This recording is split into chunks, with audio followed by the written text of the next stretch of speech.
Olá a todos, hoje é dia 24 de novembro de 2019, meu nome é Gilmar e eu estou aqui com mais um vídeo para comentar as principais notícias da semana.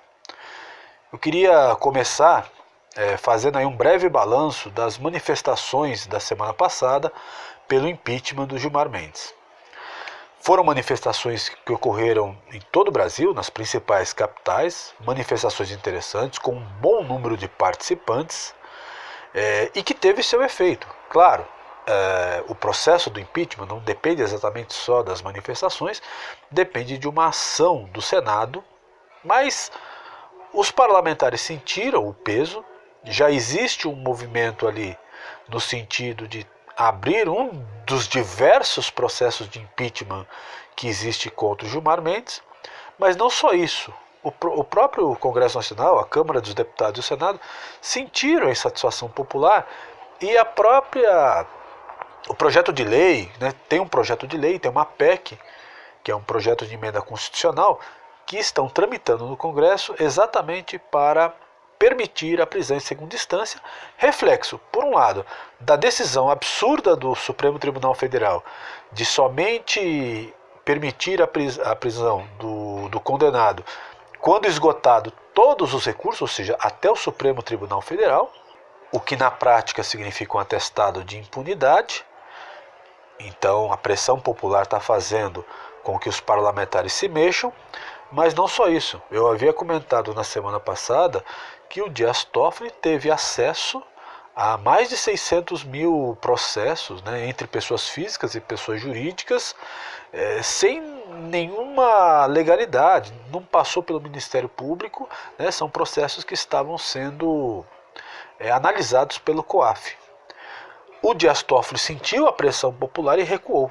E agora ele não tem, pelo menos é o que ele diz, formalmente ele recuou nesse processo, de ter acesso a esses processos. Ao que parece, ele não analisou nenhum deles, o que é uma vitória da sociedade, porque foi uma ação do Supremo Tribunal Federal absolutamente ilegal. O Supremo Tribunal não tem prerrogativa de ficar analisando casos particulares, quebrando o sigilo fiscal das pessoas sem nenhum mandato judicial, sem nenhuma ordem, sem nenhum motivo específico. Você pega 600 mil entre CPFs e CNPJs, pessoas físicas e jurídicas, e simplesmente ao bel prazer ele iria ter acesso às informações ali constantes. Então, isso foi fruto da pressão popular, foi fruto das manifestações da semana passada. Então, para aqueles que acham que manifestação não dá em nada, não é bem assim. Elas são importantes, nós precisamos ficar atentos, porque afinal de contas é a pressão popular que em última instância vai fazer as instituições se moverem. Foi assim no impeachment do Collor, foi assim no impeachment da Dilma. Então, parabéns a quem foi à manifestação e vamos continuar alertas, porque é a nossa arma.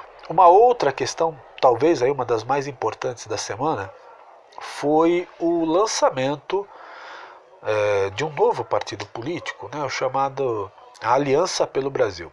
O que aconteceu? O presidente Bolsonaro, ele saiu como candidato pelo PSL, Partido Social Liberal. E por que isso? Porque a legislação brasileira exige que qualquer candidato seja vinculado a um partido, seja afiliado a um partido político. Não existe no Brasil a figura do candidato independente. Se houvesse, o Bolsonaro sequer precisaria se filiar a um partido e ele teria sido eleito sem nenhum problema. Mas é uma realidade, então ele teve que escolher um partido. É um partido minúsculo, ou era um partido minúsculo, o PSL, de fato uma legenda de aluguel, e que fez o necessário, que abriu as portas para o Bolsonaro para garantir a sua candidatura, e ele foi eleito presidente. Ocorre que o PSL, como partido de aluguel, está vinculado a toda uma prática política que está totalmente contrário com o espírito que nós estamos tentando construir para o Brasil.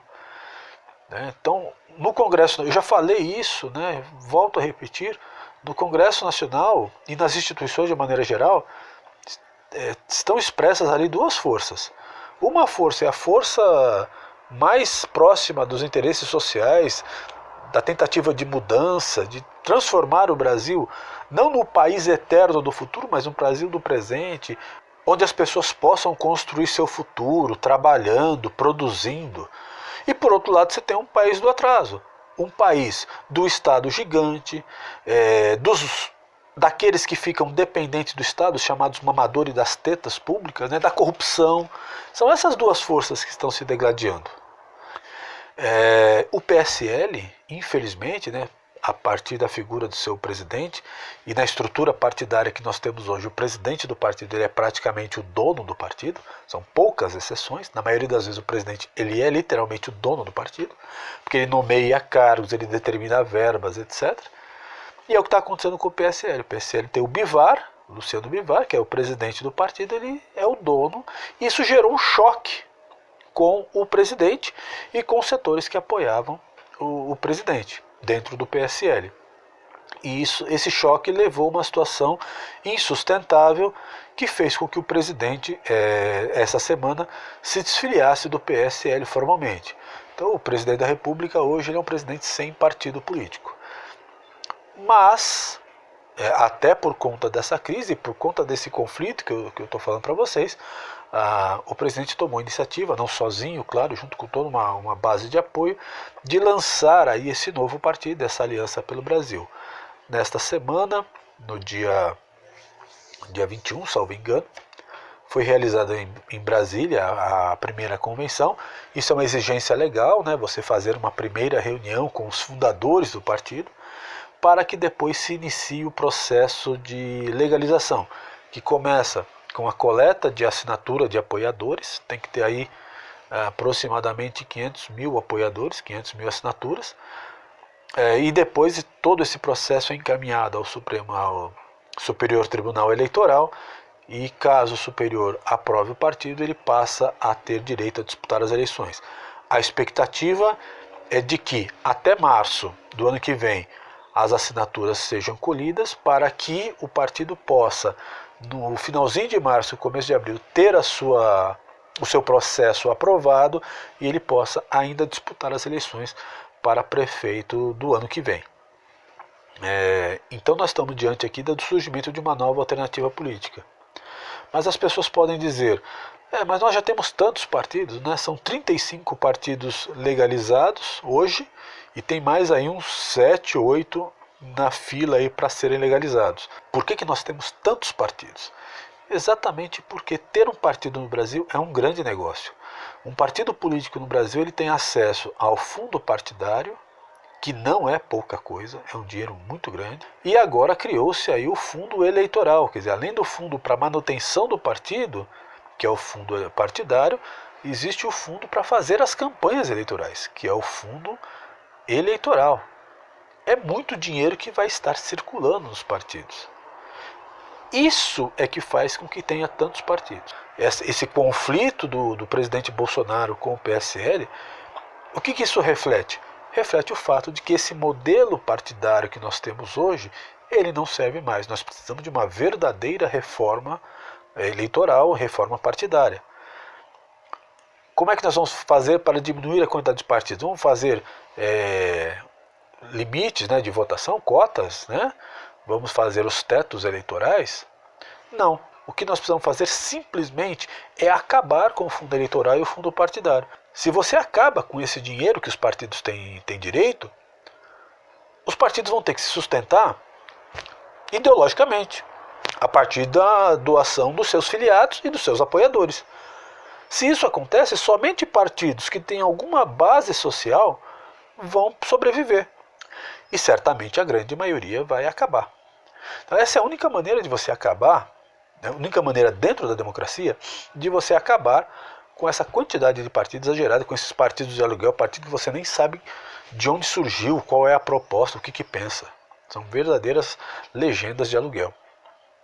E que têm dono, né? São partidos que têm donos, porque o dono é o presidente do partido. Essa iniciativa da Aliança pelo Brasil é uma iniciativa importante porque ela pode estar refletindo, e eu acredito nisso, o surgimento aí de uma nova perspectiva político-partidária. Qual que é o nosso conflito? Qual que é a nossa contradição? Nós precisamos de uma reforma eleitoral e de uma reforma partidária. Quem que faz a reforma eleitoral e a reforma partidária? Congresso Nacional. O problema é que o Congresso Nacional está cheio de representantes dessas forças políticas retrógradas, que não vão sobreviver politicamente se não tiver essa quantidade de recursos que tem hoje. Por isso que para eles não é interesse de fazer essa reforma. Não é interessante fazer essa reforma. Eles não têm motivo para isso, porque exatamente eles sobrevivem da estrutura política anterior. Então, para as próximas eleições, já para prefeito e principalmente para as eleições em 2022, nós precisamos escolher com muito cuidado os nossos representantes. Na eleição passada, a eleição do ano passado, já fizemos uma boa renovação. Sem dúvida, nós não podemos negar que houve uma melhora na qualidade do Congresso Nacional. Mas ainda foi insuficiente. Nós precisamos completar esse processo.